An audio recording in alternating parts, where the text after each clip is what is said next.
سخت پاکیزگی کا حکم اسلام نے ہم کو کیوں عطا فرمایا؟ اس لیے کہ نگاہ یہ شیطان کے تیروں میں سے ایک تیر ہے.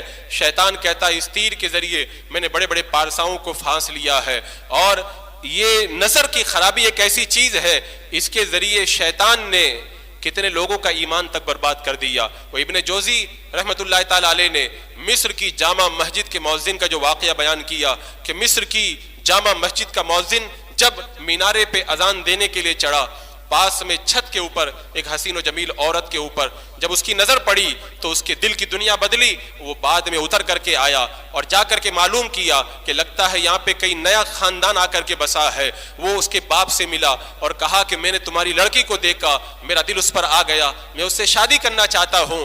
باپ نے کہا اگر شادی کرنا چاہتے ہو تمہیں اسلام چھوڑ کر کے عیسائی مذہب قبول کرنا پڑے گا. وہ کہتا میں تیار ہوں معاذ اللہ رب العالمین. اس نے اسلام کو ترک کیا، کہا جاؤ اب میری بیٹی سے تم جا کر کے بات کر سکتے ہو. وہ مصر کی جامع مسجد کا مؤذن جب سیڑھیوں پہ اس عورت سے ملنے کے لیے چڑھنے لگا، پاؤں پھسلا اور اسی وقت گر کر کے وہ مر گیا. نہ خدائی ملا نہ وصال صنم. اس طریقے سے شیطان ایک نظر کے ذریعے بندے کا ایمان تک بھی غارت کر دیتا ہے. میں نے بزرگوں کی کئی ایسی روایتیں پڑھی ہیں کہ کئی ایسے جو ہے ولی مشہور تھے، اولیاء کرام کی جماعت میں شمار کیے جاتے تھے، لیکن شیطان نے لڑکیوں کے جال میں ان کو پھنسا کر کے انہیں پہلے تو پارسائی سے جدا کیا اور اس کے بعد میں ان کے ایمان کا بھی خاتمہ کر دیا. عزیزان مکرم، اس فتنے بھرے ماحول کے اندر آپ کو اپنی نگاہوں کی بڑی حفاظت کرنا ہے. اگر نگاہوں کی حفاظت نہ کریں گے تو شیطان کئی ہمارے بھی ایمان کو اسی بہانے غارت نہ کر دے. اور اسلام تو یہ ساری جو پابندیاں ہم پہ لگا رہا ہے، وہ کیوں لگا رہا ہے؟ اس لیے لگا رہا ہے تاکہ ہماری عزتیں محفوظ رہیں. اسلام نے عورتوں اور جوانوں کی حفاظت کے لیے تو یہ قانون بنایا کہ ایک عورت اپنے پاؤں کی جھنکار بھی کسی غیر مرد کو نہیں سنا سکتی، یہ بھی ناجائز و گناہ ہے. عورت اپنے بدن پہ لگی ہوئی خوشبو بھی کسی اجنبی کو نہیں سنگا سکتی، یہ بھی ناجائز و گناہ ہے. اور عورت کی آواز کے بارے میں بھی فرمایا عورت کی آواز بھی عورت ہے، اگر کوئی غیر محرم کو وہ سناتی ہے تب بھی وہ گنہگار ہے.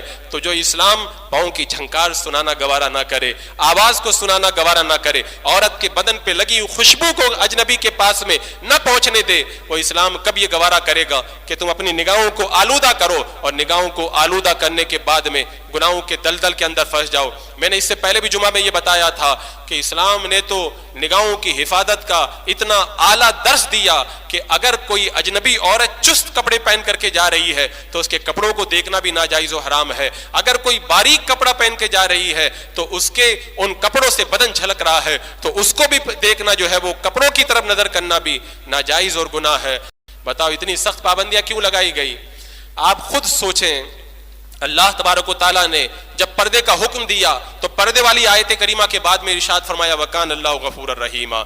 اللہ تعالیٰ نے پردے کا حکم نازل کر کے تم پر ظلم نہیں کیا ہے. اللہ تعالیٰ بڑا مہربان ہے، بڑا مغفرت فرمانے والا ہے. یعنی بتایا کہ یہ حکم جو دیا گیا ہے تمہارے فائدے کے لیے دیا گیا ہے، تمہارے جو ہے وہ نقصان کے لیے نہیں دیا گیا، تمہارے مفاد کے لیے دیا گیا ہے. جو پروردگار عالم اپنے بندوں پر اتنا انعام کرے اور بندہ اس کے باوجود بھی گناہوں کے دلدل کے اندر پھنسے. حضرت یوسف علیہ السلام کو جب عورتوں نے گناہ کی دعوت دی تھی تو اللہ کے اس مقدس نبی نے یہی دعا کی تھی اللہ یہ مجھے جس گناہ کی طرف بلا رہی ہیں اس سے میرے لیے جیل میں جانا زیادہ بہتر ہے. اللہ نے دعا قبول فرمائی. فاستجاب له ربه. اللہ نے ان کی دعا کو قبول فرمایا.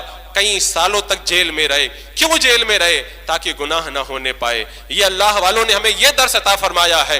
اب حضرت خالد بن ولید رضی اللہ تعالیٰ عنہ کے اس فتح کا واقعہ میں نے بارہا بیان کیا. جب ایک علاقے کو حضرت خالد بن ولید نے فتح کیا تھا تو وہاں کے پادریوں نے یہ کہا تھا کہ ہم شہر آپ کے حوالے کر دیں گے، بس یہ ہے کہ آپ کا پورا لشکر اس شہر کے اندر سے ہو کر کے گزر جائے تو ہم پورا شہر آپ کے حوالے کر دیں گے. حضرت خالد بن ولید جب اپنے لشکر کے ساتھ میں شہر کے اندر داخل ہونے لگے تو کیا دیکھا کہ انہوں نے اپنی عورتوں کو جو ہے وہ نیم بھرنا کر کے لائن میں کھڑا کر دیا تاکہ مسلمانوں کی نظریں ان پر پڑیں گی، وہ فتنے میں مبتلا ہوں گے اور ہم ان پر فتح یاب ہو جائیں گے. حضرت خالد بن ولید نے پڑھا تھا قل للمؤمنین یغضوا من ابصارہم رب فرماتا ہے اپنی نگاہوں کو جھکا لو، اے ایمان والو یہ تمہارا امتحان ہے، رب کے حکم پہ عمل کرو اور نگاہوں کو جھکا کر کے گزر جاؤ۔ پورا کا پورا اسلامی لشکر شہر سے گزر گیا، لیکن کیا مجال ہے کہ کسی اجنبی عورت کی طرف ایک نگاہ اٹھا کر بھی دیکھ لے، تب جا کر کے وہاں کے لوگوں نے تسلیم کیا تھا۔ اگر پاکیزگی کسی مذہب کے اندر پائی جاتی ہے تو کائنات میں سچا مذہب وہ صرف اسلام ہی ہے، جو ہمیں پاکیزگی کا درس عطا فرماتا ہے۔